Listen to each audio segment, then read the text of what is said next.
My sister Sharon took off with my husband Keith, dumping her dying son on me. 15 years later, they jeered at me, asking about the boy they'd left to die, until he walked in, a grown man. Their faces were priceless. What would you do if your entire world shattered in an instant, not just from a betrayal by your own sister and husband, but from a sickening lie that almost cost an innocent child his life? Because that's exactly what happened to me, and the depth of their cruelty. It still takes my breath away. It all started 15 years ago, on a Tuesday. Just a normal, everyday Tuesday. I remember the squeak of my car brakes as I pulled into the driveway. It was one of those crisp autumn evenings, the air smelling like rain and fallen leaves, and honestly, I was bone tired. You know the kind of tired that coffee can't touch? My only ambition for the night was to kick off my shoes, heat up some leftovers, and maybe just zone out in front of the TV. My sister, Sharon, was supposed to pick up her son, my nephew Kyle. She'd been leaving him with me a lot more lately, and while I adored Kyle, I'll admit I was craving a quiet house. My husband, Keith, should have been home already. I pictured him in the den, feet up, watching sports. But when I turned the key in the lock, the first thing that hit me was the silence. It wasn't peaceful. It was this heavy, hollow quiet that just felt wrong. The air was still, cold. No TV blaring. No scent of dinner. Nothing. Keith? I called out, dropping my purse on the entryway table. Sharon? I'm home. Only the echo of my own voice answered me. A little knot of unease tightened in my stomach. I walked through the living room, my sensible work heels sinking into the carpet. Everything was too tidy. A magazine perfectly squared on the coffee table. Remotes lined up in a neat little row. Keith was many things, but neat? Never. That's when I saw him. Little Kyle. He was only 5 years old. All big, scared eyes and a mop of sandy blonde hair. He was curled up in the big armchair by the window, the one we called Grandpa's chair, clutching a throw pillow so tightly his little knuckles were white. He wasn't crying. He was just watching me. Waiting. My heart did a painful little flip. I rushed over and knelt in front of him. Kyle, sweetie, where is everybody? Where's your mommy? He just stared, his lower lip trembling. He looked so small and lost in that huge chair. I smoothed his hair back from his forehead. It was damp, like he'd been sweating. Is Uncle Keith here? I asked, my voice softer now. He shook his head, a tiny, jerky movement. Then, without a word, he uncurled one small hand from the pillow. He was holding a piece of paper, folded into a tight, crumpled square. He held it out to me. I took it from him. The paper was warm from his hand. For a second, I just looked at it, that knot of unease in my stomach now a cold, hard stone of dread. I knew, with the kind of certainty that defies all logic, that whatever was written on that piece of paper was going to change everything. And God, I was right. My fingers trembled as I unfolded the note. It was Sharon's handwriting.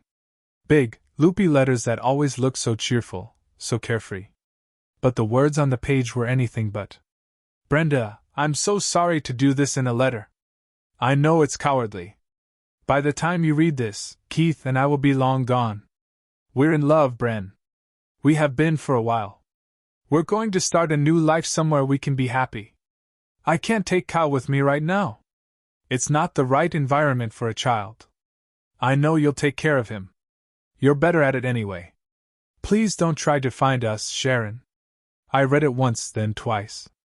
The words swam in front of my eyes, blurring into a meaningless jumble. It felt like a joke. A sick, twisted prank. My sister, and my husband? It wasn't possible. We were family. Keith and I had been married for 10 years. We'd had our ups and downs, like any couple, but I loved him. I thought he loved me. And Sharon? She was my baby sister. The one I was supposed to protect. My legs felt weak. I sank onto the floor, the letter still clutched in my hand. A buzzing started in my ears. I looked over at Kyle, who was still watching me with those huge, solemn eyes. He didn't understand the words, but he understood the feeling in the room. He understood disaster. My mind raced, scrambling for an explanation. Any explanation other than the one staring me in the face. Maybe someone forced them? Maybe it was a misunderstanding?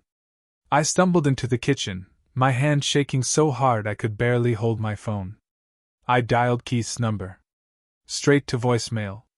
The cheery, professional greeting he'd recorded for work felt like a slap in the face. I dialed Sharon's number.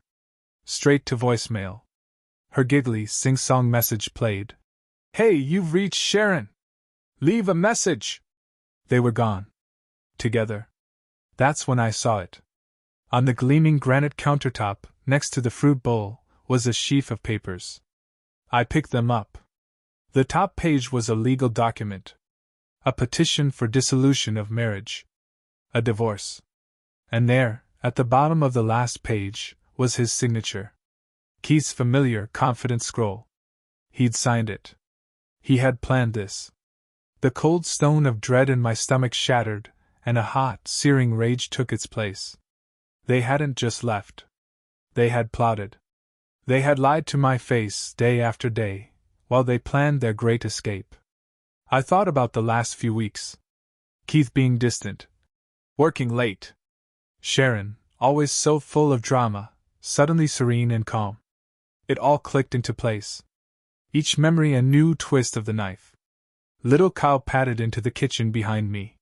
He tugged on my sleeve. "Aunt Brenda," he whispered. "Mommy and Uncle Keith went on a trip." I looked down at his innocent face, and the rage inside me dissolved into a wave of pure, gut-wrenching sorrow. How could they do this to him? How could a mother just leave her child behind like a piece of forgotten luggage? I scooped him up into my arms and held him tight, burying my face in his soft hair. He was all I had left of my family, and I was all he had. To understand the true cruelty of what Sharon did, you have to understand the lie she told me months before she disappeared. It was the foundation for her entire escape plan. A masterpiece of manipulation, built on my love for her and my nephew. I remember the day so clearly. It was a Saturday in late spring. I was in my garden, trying to coax some life into my sad-looking tomato plants, when Sharon's car screeched into the driveway. She practically fell out of the driver's seat, her face pale and streaked with tears. My first thought was that she'd been in an accident. "Sharon, what is it? What's wrong?" I cried, rushing over to her. She collapsed into my arms, sobbing hysterically. "It's Kyle!" she choked out between gasps. "Oh God, Brenda, it's Kyle!" I let her inside, my heart pounding in my chest. I sat her down at the kitchen table and made her a cup of tea, my hands shaking. Kyle was my world. If anything happened to him, I couldn't even finish the thought. Finally, after a few sips of tea, she calmed down enough to speak. She looked at me, her eyes wide with a terror that I, in my naivety, believed was real. "The doctors, they ran some tests," she whispered, her voice barely audible. "He has a rare blood disorder. It's terminal, Brenda." The teacup slipped from my fingers, shattering on the tile floor. I didn't even notice. "What? What are you saying?" They said he has 6 months. Maybe less." She buried her face in her hands, her shoulders shaking with renewed sobs. 6 months? How am I supposed to watch my own baby die? I can't do it, Bren. I'm not strong enough. I see him, and all I can think about is that he's leaving me. Every cough, every time he says he's tired, it's killing me. I was completely and utterly devastated. For Kyle, this beautiful little boy whose life was being cut so tragically short. And for my sister, who was facing every parent's worst nightmare. I pulled her into a hug, letting her cry on my shoulder. "I'm so sorry, Sharon," I whispered, tears streaming down my own face. "We'll get through this. Whatever you need, I'm here. We'll get a second opinion. We'll find the best doctors." She pulled back, shaking her head. "There's no point. They said it's definitive. There's no treatment." She looked at me, her eyes pleading. "Brenda, I can't be here to watch it. I know it sounds awful. I know I sound like a monster, but I can't. And then she delivered the line that sealed all our fates. Could you help me with him? Just for a little while? Let me have some time to process this. I just need a break from the constant reminder. Of course, I said yes. What else could I say? My sister was falling apart, and her son was dying. I told her to bring him over whenever she needed a break. I would do anything to ease her burden. I had no idea that I wasn't easing her burden. I was becoming her escape route. She wasn't a grieving mother. She was a brilliant, cold-hearted strategist, and she had just played me perfectly. After that day, my home became Kyle's second home. At first, it was just for a weekend here and there. Sharon would drop him off on a Friday evening, her eyes red-rimmed and puffy. She'd hug me and thank me profusely, telling me I was a lifesaver. I just need to not think about it for a couple of days, you know? She'd say, her voice cracking. Just to feel normal again. And I believed her. I'd spend the weekend doting on Kyle, trying to fill his last few months with as much joy as possible. We'd go to the park, build magnificent Lego castles that covered the entire living room floor, and watch cartoons until we both fell asleep on the couch. He was a quiet, sweet boy, and he seemed to get tired very easily, which only confirmed Sharon's story in my mind. But then the weekends started getting longer. She'd drop him off on Thursday and not pick him up until late Sunday night. Then it became whole weeks. Her calls became less frequent. When I did manage to get her on the phone, she sounded distant, distracted. "How are you holding up, Sharon?" I'd ask, concerned. "I'm fine," she'd answer, her voice flat. "Just busy trying to keep my mind off things." My husband, Keith, was wonderful about it at first. "Whatever your sister needs, Bran," he'd say, ruffling Kyle's hair. "We're family." Looking back, his supportive act makes my stomach turn. He wasn't supporting me. He was facilitating his own affair. Every extra hour Kyle was with us was an extra hour he could be with Sharon. The unease started to creep in slowly. One evening, a friend of mine, Jessica, called for a chat. "Hey, you'll never guess who I saw downtown," she said. "Your sister Sharon. She was at that new wine bar, the Grapevine. She was with a group of people, laughing her head off. She looked like she was having the time of her life." I felt a cold prickle of confusion. "Are you sure it was her?" "Positive. She was wearing that bright red dress you hate." Jessica laughed. After I hung up, I sat in the quiet house for a long time. It didn't make sense. A grieving mother, whose son only had a few months to live, was out laughing at a wine bar. I tried to dismiss it. Maybe she was trying to force herself to be happy, just like she'd said. But the seed of doubt had been planted. The final straw came a few weeks before she left for good. She was supposed to pick Kyle up at 6 o'clock on a Sunday. By 9, she still hadn't shown up. She wasn't answering her phone. I was frantic with worry, imagining the worst. Finally, around midnight, her car pulled into the driveway. I met her at the door, my arms crossed. "Sharon, where have you been? I was worried sick." She breezed past me, smelling faintly of perfume and wine. "Oh, relax, Brenda. I lost track of time." She looked annoyed, as if I were the one being unreasonable. "Lost track of time? Your son is here." She turned to face me, her eyes cold. "And he's fine, isn't he? Look, I have my own life to live, Brenda. I can't put everything on hold." That was when I knew something was terribly wrong. It wasn't about grief anymore. This was something else. This was abandonment, happening in slow motion, right before my eyes. And then came the night of the letter. The night the slow fade became a final, deafening silence. After the initial shock wore off, a strange kind of calm settled over me. It was the calm of the shipwreck survivor who finally realizes the ship is gone, and the only thing left to do is swim. My marriage was over. My relationship with my sister was a lie. My old life had been burned to the ground. All I had left was the little boy sleeping in the guest room, his face peaceful in the soft glow of the nightlight. I tiptoed into his room and sat on the edge of the bed, just watching him breathe. His little chest rose and fell in a steady rhythm. He looked so fragile, so innocent. He had no idea that his world had been just as shattered as mine. His mother was gone. The man he knew as his fun uncle was also gone. And he had taken a piece of my life with him. Tears I didn't even know I was holding back began to stream down my face.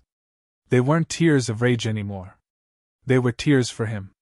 For this small, helpless child who had been used as a pawn and then discarded. Sharon hadn't just betrayed me. She had abandoned her own son. And Keith? Keith had enabled it. He had watched her neglect her child and said nothing, all so he could have what he wanted. In that moment, staring at Kyle's sleeping face, I felt a fierce, protective love swell in my heart. It was a love so powerful, it pushed aside my own pain. My grief was a luxury I couldn't afford right now. This little boy needed me.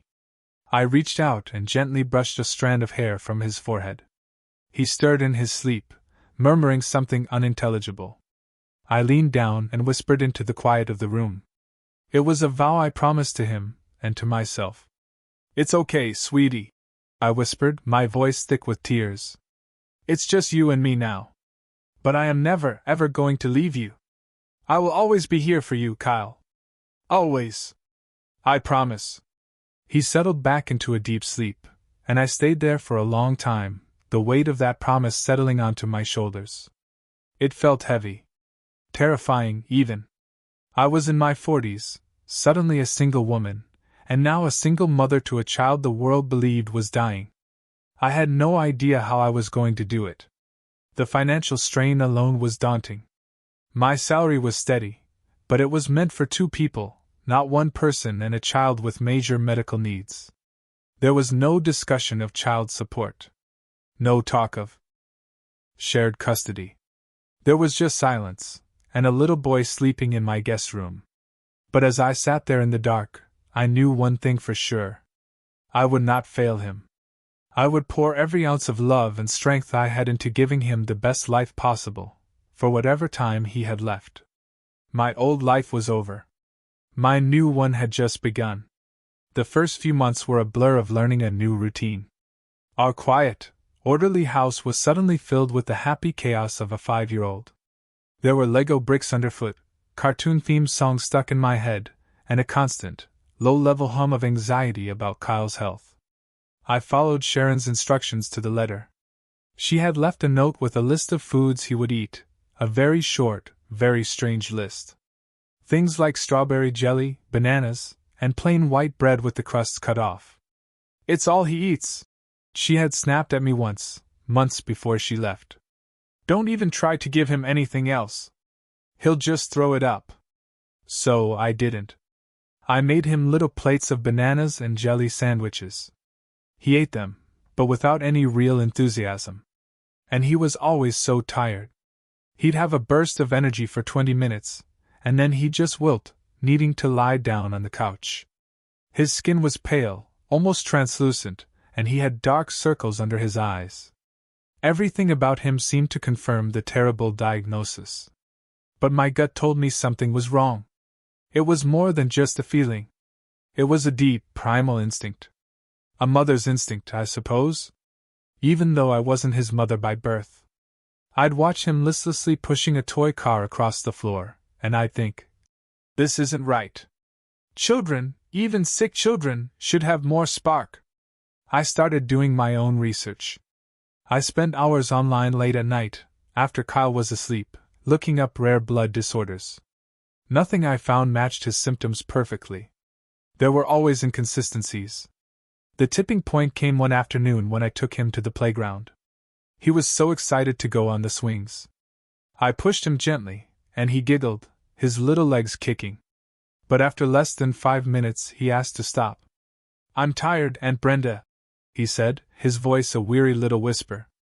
He leaned his head against my side as we sat on the park bench, and he was asleep in minutes. That was it. I couldn't just stand by and watch him fade away. Sharon had said there was no point in a second opinion, but Sharon was a liar and a coward. I didn't trust a single word she'd ever said. The next day, I made an appointment. I didn't go to our local family doctor. I wanted fresh eyes. A top specialist. I found a highly recommended pediatric hematologist, Dr. Evans, at the city hospital. It was expensive. I had to use money I had been saving for years, money from a small inheritance my grandmother had left me. But it didn't matter. This was more important than any savings account. I bundled Kyle up and drove us downtown. I remember sitting in the waiting room, my hands clammy, my heart thudding against my ribs.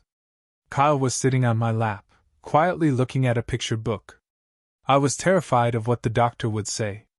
A part of me was afraid he would confirm my worst fears. But a bigger part of me was screaming that this was the right thing to do.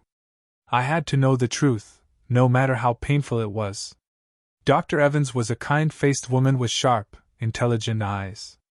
She listened patiently as I explained the situation, stumbling over the words as I recounted the diagnosis Sharon had given me. I watched her face carefully, but it remained neutral, professional. Then she began her examination of Kyle. She was gentle and thorough, making him giggle as she checked his reflexes. She took his blood pressure, listened to his heart, and felt the glands in his neck. After she was done, she sent us down the hall for blood tests. Kyle was brave, only wincing a little when the needle went in. We waited for what felt like an eternity. Finally, a nurse called us back into Dr. Evans' office. She had the results in her hand. My heart was in my throat. Dr. Evans looked at me, her expression serious. "Brenda," she said, her voice gentle but firm. "I've reviewed Kyle's blood work. We ran a comprehensive panel." I held my breath. She took a deep breath. "I'm not sure where your sister got her information, but Kyle does not have a terminal blood disorder. He doesn't have any kind of blood disorder at all." The relief that washed over me was so intense, it almost made me faint. It was like a physical weight had been lifted from my chest. I started to cry, silent tears of joy streaming down my face. Kyle was going to live. He was going to be okay. But Dr. Evans wasn't finished. She leaned forward, her eyes full of a mixture of sympathy and anger. "However," she said, her voice dropping lower, "Kyle is a very sick little boy. His results are alarming. He's suffering from severe malnutrition. He's anemic, and has significant vitamin and mineral deficiencies across the board." The room went cold again. Malnutrition. She looked at me pointedly. "This boy isn't dying, ma'am. He's starving." The word hung in the air between us. Starving. And in that instant, every piece of the puzzle clicked into place. His fatigue, his pale skin, his lack of appetite for anything other than sugar and starch. It wasn't a disease. It was neglect. Criminal neglect. The relief I had felt just moments before was replaced by a white-hot, blinding rage.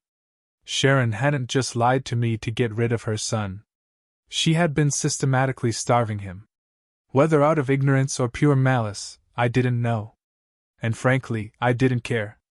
She had actively harmed him, endangering his life with her selfishness and deceit. That 6 months to live story wasn't just a lie to get me to take him. It was the potential outcome of her own parenting. My path forward was suddenly crystal clear. I was no longer just his caregiver. I was his rescuer. My consultation with a lawyer about the divorce papers Keith had left would have to wait. My first and only priority was to undo the damage my sister had done. I was going to save this little boy. I was going to give him a life, a real one, full of health and love and everything his own mother had denied him. The years that followed were a testament to the healing power of love and chicken soup. Literally. Armed with Dr. Evans's diagnosis and a detailed nutrition plan, I declared war on malnutrition. My kitchen, which had mostly been used for reheating takeout, became my command center. I bought cookbooks. I watched cooking shows. I learned the difference between a simmer and a boil. I became an expert on nutrient-dense foods. Every morning, I made a nourishing broth, filled with vegetables, chicken, and herbs. At first, getting Kyle to eat was a battle. His body was so used to junk that real food tasted strange to him. He pushed the spoon away, his little face wrinkling in distaste. But I was patient. I was relentless. I'd make a game of it. "Here comes the airplane into the hangar," I'd say, swooping the spoon toward his mouth. Slowly, painstakingly, he started to eat. A sip of soup one day, 2 sips the next. I'll never forget the first time he finished a whole little bowl. He looked up at me, a shy smile on his face, a little bit of carrot on his chin. "Good job, Kyle," I cheered, my heart bursting with pride. "You're getting so strong." As his body healed, his spirit began to bloom. The pale, listless little boy started to disappear, replaced by a child with rosy cheeks and bright, curious eyes. We started going for short walks, then longer ones. He had energy. He wanted to run and climb and explore. One day, he was about 7. He was kicking a soccer ball around the backyard. He wasn't just kicking it, he was chasing it with fierce determination, his laughter echoing in the afternoon air. I was sitting on the porch watching him when he turned to me, his face flushed with exertion and joy. "Watch this, Aunt Brenda," he yelled, and he kicked the ball with all his might. It sailed through the air and landed right in my petunia bed. We both burst out laughing. It was in moments like that, simple, ordinary moments, that I felt the deepest joy. This was what I had fought for. This was my victory. Sometime around his 8th birthday, he started calling me Mom. It happened so naturally, I almost missed it. We were in the grocery store, and he tapped on my sleeve to get my attention. "Mom, can we get the sugary cereal?" he asked, pointing to a brightly colored box. I stopped the cart and looked down at him. The word just hung there in the air between us. It felt right. I smiled, my eyes welling up. "No, we cannot get the sugary cereal," I said, ruffling his hair. "But you can pick out any kind of fruit you want." From that day on, I was Mom. The word aunt was retired forever. We were a family. A small, unconventional, cobbled-together family, but a family nonetheless. I never remarried. I never even felt the need to date. My life was full. Raising Kyle, watching him grow from a fragile child into a strong, kind, intelligent young man, gave me a sense of purpose I had never known before. He played sports in high school. He got good grades. He had friends. He had a life, a real, vibrant, wonderful life. And it was the greatest gift I had ever been given. 15 years. It's a lifetime, isn't it? Long enough for wounds to scar over, for memories to soften at the edges. Long enough for a 5-year-old boy to become a 20-year-old man. Kyle was in his 2nd year of college, studying pre-med, of all things. He was living at home to save money, and our little house was still filled with his presents, his giant sneakers by the door, his textbooks piled on the dining table, the sound of his music drifting from his room. I was content. Truly. The anger I once felt toward Sharon and Keith had faded into a dull, distant ache. I rarely thought of them. When I did, it was with a kind of detached curiosity. I wondered what had become of them, what their lives were like, but I never had any real desire to find out. And then, one Saturday afternoon, the past came crashing into my present. I was at the supermarket in the dairy aisle, trying to decide between whole milk and 2%. It was a completely ordinary moment on a completely ordinary day. "Brenda, is that you?" The voice was older, a little raspier, but I knew it instantly. A cold shock went through me, so intense I felt my fingers go numb. I froze, my hand hovering over the milk cartons. Slowly, I turned around. It was her. Sharon. She was heavier, with fine lines etched around her eyes and mouth. Her once bright blonde hair was now a brassy, faded color. But it was unmistakably her. She was smiling, a bright, cheerful smile, as if we'd just seen each other last week at a family barbecue.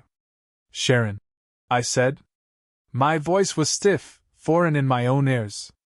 "I knew it was you. Long time no see," she chirped, stepping closer. A cloud of cloying, sweet perfume enveloped me. My mind went blank. All the things I had imagined saying to her if I ever saw her again, the angry accusations, the tearful questions, they all vanished. I was just paralyzed. Just then, a man walked up and put his arm around her shoulders. It was Keith. He was paunchier now, his hair thinning on top, but he had the same smug grin I remembered all too well. "Hey, what's going on?" he said. Then his eyes landed on me. His grin widened. "Wait a minute. Brenda." "Well, I'll be damned." He looked me up and down. A flicker of something, pity? Contempt? In his eyes. "Well, look at you, Brenda. Time hasn't been too kind, has it?" I clenched my teeth so hard my jaw ached. The paralysis broke, and that old familiar rage, the one that had been dormant for so long, came roaring back to life. How dare they? How dare they stand there smiling and joking after what they did?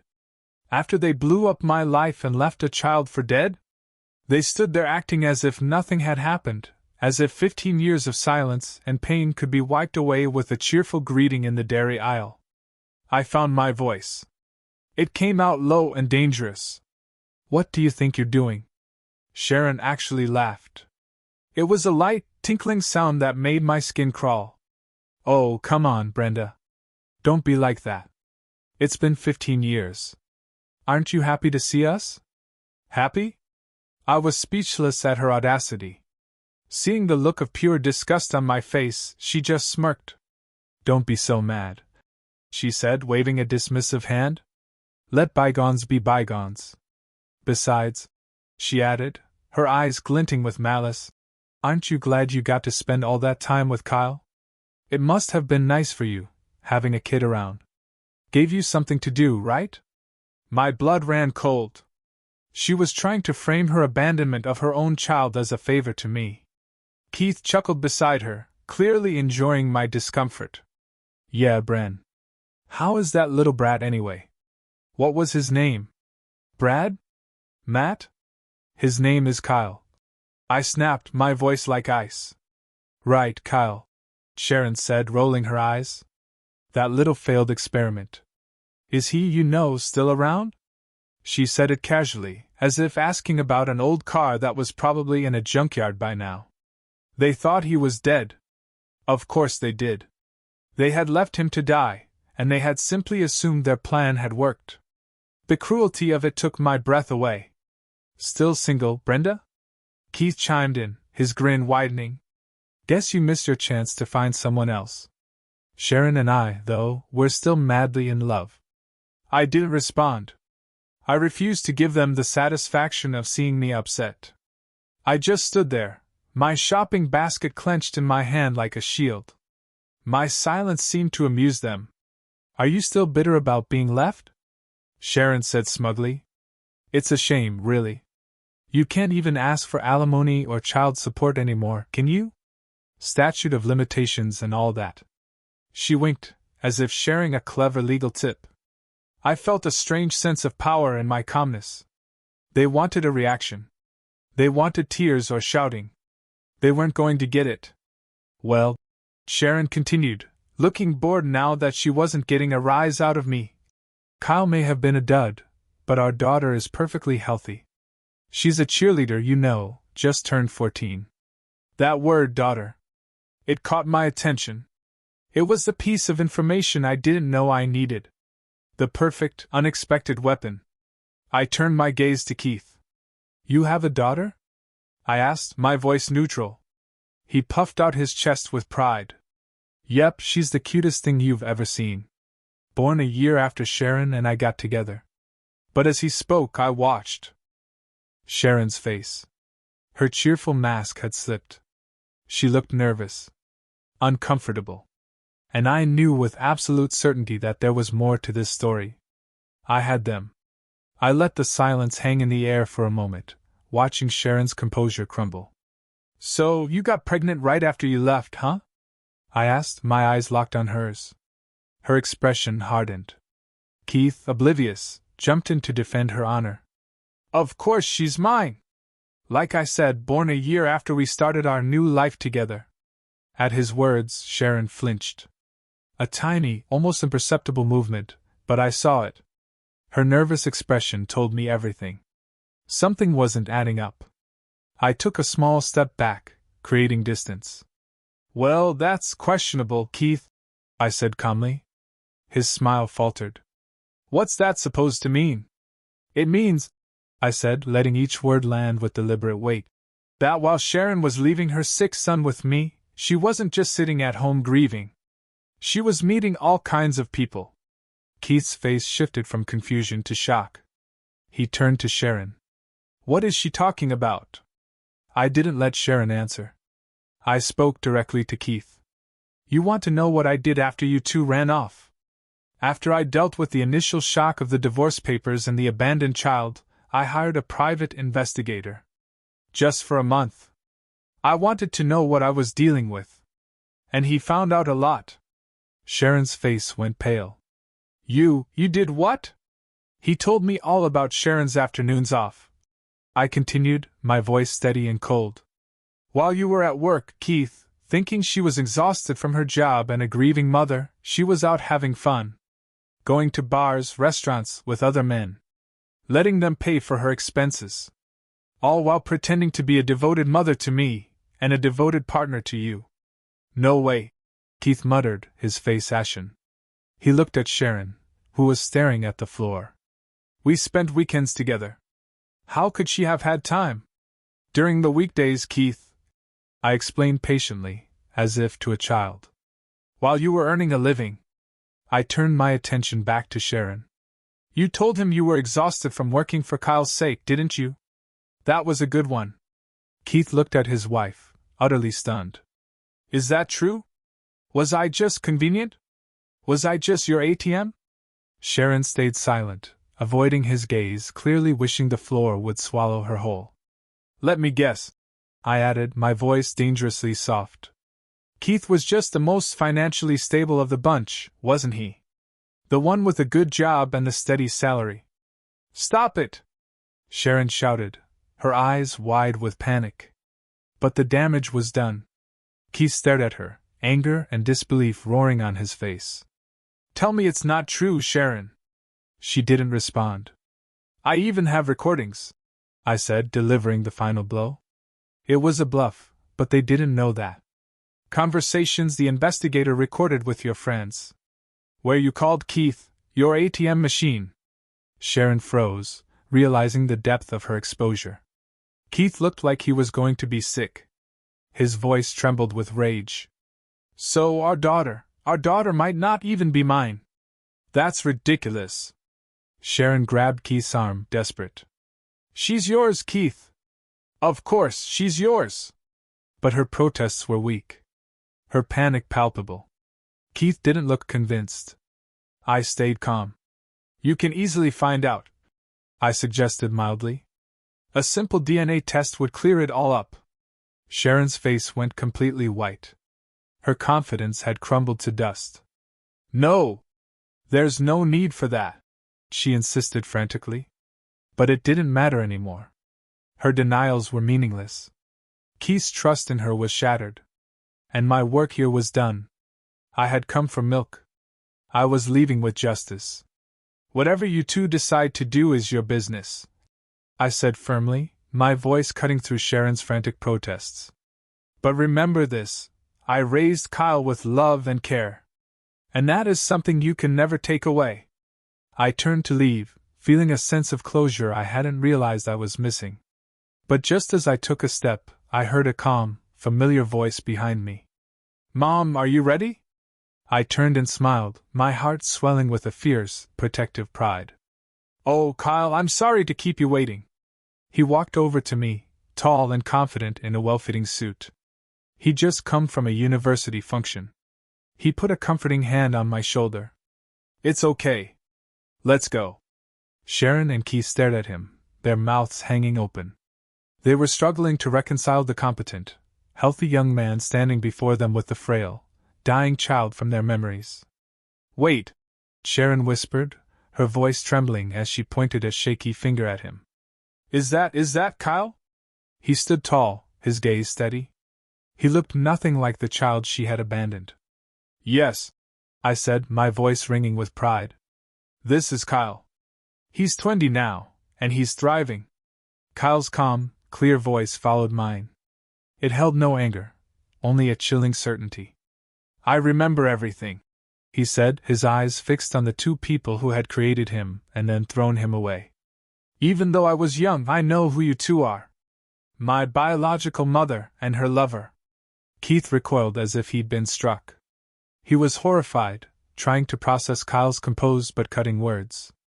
But weren't you supposed to be sick? Keith stammered, looking from Kyle to me and back again. I thought you only had 6 months to live. No, I interjected, my voice sharp. Kyle was never sick with a terminal illness. That 6-month story was something Sharon made up. After she left, I took Kyle to a real hospital. The doctors diagnosed him with severe malnutrition, not some life-threatening disease. All he needed was proper food and care. Sharon's face turned a blotchy, bright red with shame and embarrassment. I tried, she muttered weakly, her voice barely a whisper. He was such a picky eater. Keith's expression twisted with disgust. Kyle eats just fine now, I said, my eyes boring into Sharon. He's healthy. He's strong. He played varsity soccer in high school.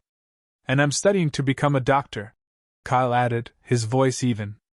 So no other kids have to go through what I did because of a parent's neglect. Sharon and Keith both gasped, shocked by how far he had come. I had no idea, Keith mumbled, looking utterly defeated. And there's no need, I said, shooting a pointed look at Sharon, for you to ever insult him again or to call him a failed experiment. Sharon glanced away, unable to meet my eyes. The shame, finally, after 15 long years, was written all over her face. The air in the supermarket aisle was thick with shattered lies. Sharon opened her mouth to speak, probably to offer up another weak excuse, but Keith cut her off. His voice was flat, devoid of all emotion. I want a divorce. Sharon's eyes widened in panic. What? No! Keith, you can't be serious! She cried, clinging to his arm. But his expression was like stone. He shook her off. After learning how you neglected your son, how you lied to me for 15 years, I can't stay with you. I can't even look at you. It's all a misunderstanding. She grew frantic, her voice rising to a hysterical pitch. Brenda is twisting the truth. No, she's not, Keith said, shaking his head slowly. You treated me like an ATM. And now I see the truth. The whole ugly truth. He looked at me, his face filled with a regret that came 15 years too late. Brenda, I can never make up for what I've done. But I am truly sorry. He bowed his head, a gesture of defeat and apology. I felt nothing. The anger and betrayal I had once harbored had long since faded, replaced by the love and joy of raising Kyle. I've moved on, Keith, I said firmly. Kyle and I have our own lives now. With that, I turned back to my son. Let's go, Mom, he said, giving my shoulder a gentle squeeze. As we started to walk away, Sharon's trembling voice called out, Kyle, wait. We stopped, but we didn't turn around. I'm so sorry. She sobbed. I regret leaving you. I've thought about you all this time. Kyle slowly turned to face her. She took a hopeful step closer, her face streaked with tears, but he held up his hand, stopping her in her tracks. Don't, he said, his voice steady and unforgiving. I remember. I remember all the times you pushed me out of the house when strange men came over. I remember you telling me to be quiet and stay in my room. He looked her straight in the eye. And I remember the day you abandoned me. I decided then that I would never forgive you. Sharon's face turned pale. You're calling her Mom? She asked desperately, gesturing toward me.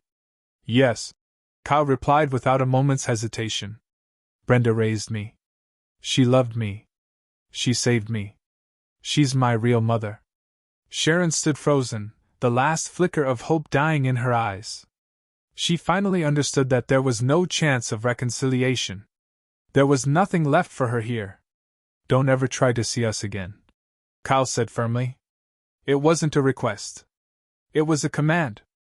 And just like that, we walked away. We left the wreckage of their lives behind us on that cold tile floor. We never looked back. The fallout from that day in the supermarket was swift and absolute. I heard through my friend Jessica, who still had connections in my old neighborhood, that Keith followed through on his word. He hired a lawyer and demanded a DNA test for their daughter. The results came back just as I had suspected. The girl wasn't his. The divorce was brutal. Keith sued Sharon for damages, for fraud, for 15 years of lies. With my story to back him up, she didn't stand a chance. He got the house, the savings, everything. He left her with nothing but the clothes on her back and the consequences of her own choices. She apparently tried to spread rumors about him, but it only backfired, leaving her completely isolated. I blocked her number and any new social media profiles she created. Our chapter was closed for good. As for Kyle and me, our lives just kept getting better. He graduated from college with honors and got into medical school. He met a wonderful young woman, and they got engaged last spring. Seeing him so happy, so successful, so full of life and love, it's a pride so deep it sometimes brings tears to my eyes. We continued living together while he finished his studies, cherishing our time as mother and son. On his 25th birthday, I took him out to a fancy restaurant, the kind of place we could never have afforded in the early years. We sat at a quiet table, the candlelight flickering between us. The waiter poured champagne into our glasses. I raised my glass. "A toast," I said, my voice thick with emotion. "To the incredible man you've become. To your future. To your happiness. I am so proud of you, Kyle." He clinked his glass against mine, his eyes shining. "Cheers, Mom," he said, his voice full of warmth. "To us. We did it." In that moment, surrounded by the quiet murmur of the restaurant, I felt a sense of peace so profound it filled every part of me. I had made the right choices. I had fought the right battles. This wonderful young man sitting across from me. This beautiful life we had built from the ashes of betrayal. This was everything I had ever wanted. This was home. What an incredible journey, right? Has anything like this ever happened to you, where a hidden truth completely turned your life upside down? Tell me what you think in the comments below. I'm genuinely curious to hear your stories and your thoughts on this.